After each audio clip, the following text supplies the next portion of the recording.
Hi guys, good day, good morning, good afternoon, or good evening, whatever sees this video. Today we will be tackled and continuing our topic about emotional intelligence within broadcast and discussion by my co-members. Then emotional intelligence has been in so much talk. And as a teacher educator, we must say that it is important condition because this intends to show and to learn that every student has a different emotion to express.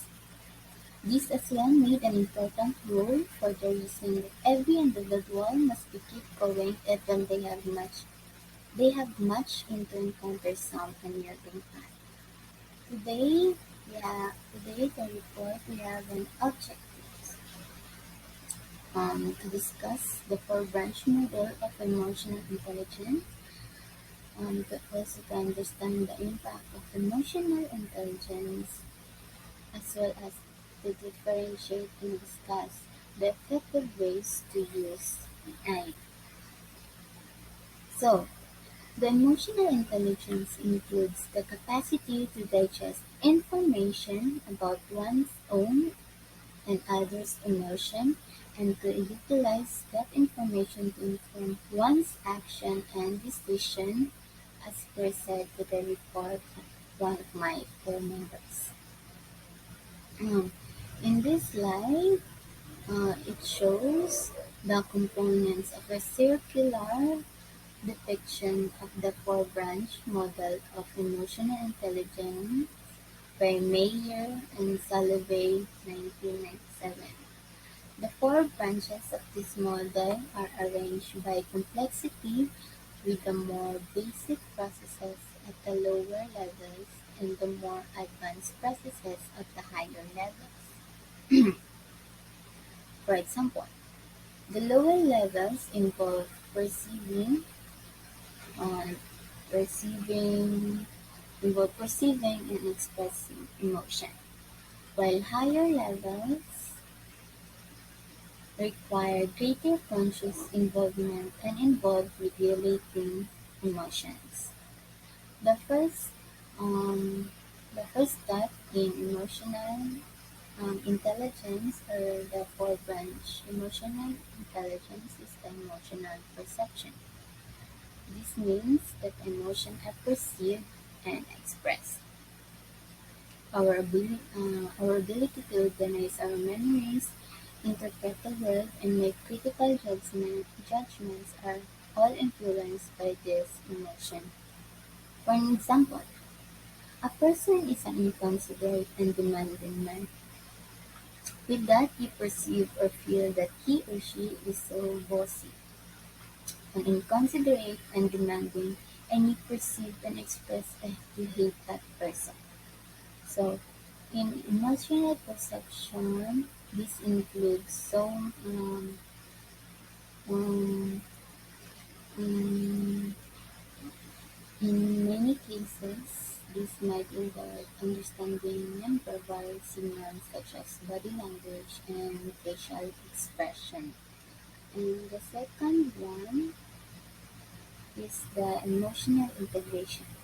It means that the emotions are sensed and begin automatic and influence cognition, as well as our attention and response priorities are influenced by our own emotion. When something catches our attention, we have an emotional reaction. The emotions and emotion related are attended to. So for an example, may nakita kang exciting part sa isang movie. So, that emotion enter your cognitive system, and yung exciting part na yun, that is the notice signals. So, yung exciting part na yun, gusto mo ulit-ulitin, gusto mo balik-balikan.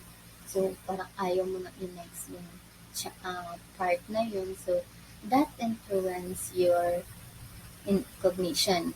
And that emotion and emotion-related information is truly attended to. So that is the emotional integration. So the third one is the emotional understanding.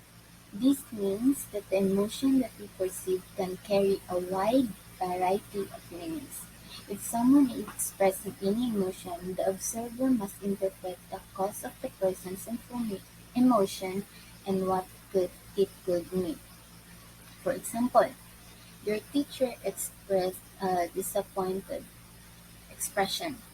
So, it, so, so yung parang mukhang disappointed na yun, it means na parang na ano na parang so na parang you understand the feeling of your teacher that maybe or you see that maybe she she or he not satisfied with your work.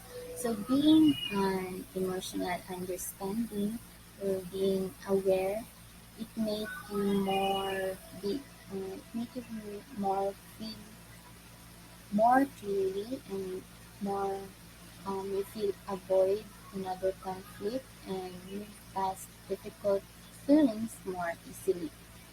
So the last one or the fourth one is the emotional management. Means that this is the ability to be aware and constructively handle both positive and challenging emotions. This promotes emotional, intellectual, and personal growth, as well manages to be openness to one's feelings. For example, throughout of your school programs, you learn how to process and manage the emotion you develop during that group activities and projects, as well as those you experience through your other events in your lives. Or, for example, um, you feel nervous before giving a presentation in front of your co-classmates or to your teacher. So you can put that emotion into perspective by recognizing that it is normal to feel some nervousness or anxiety about public speaking. However, in in emotional management, you need to recognize your emotion and learn to manage them so that you have that most important so that you have that important skills that you can have. In fact, people who are good at noticing how they feel and then calm themselves down or adjust their behavior are not likely to do well in life, have healthy relationships, or manage difficulties, and setbacks. So that is the four branch model of um, Mayer and Salovey, or the four branch model of emotional intelligence. Next is the impact of emotional intelligence. Emotional intelligence helps you to connect with your feelings, turn intention into action, and make you informed decisions about what matters most to you. Also, emotionally intelligent people know that emotion can be powerful but also temporary. When a highly charged emotional event happens, such as becoming angry with your classmates, co-members, or co-workers, the emotional intelligence response will be take some time before responding. So, in emotional intelligence, a large part or the large part of emotional intelligence is being able to think about and empathize with how other people are feeling. This often involves considering how you would respond if you were in the same situation.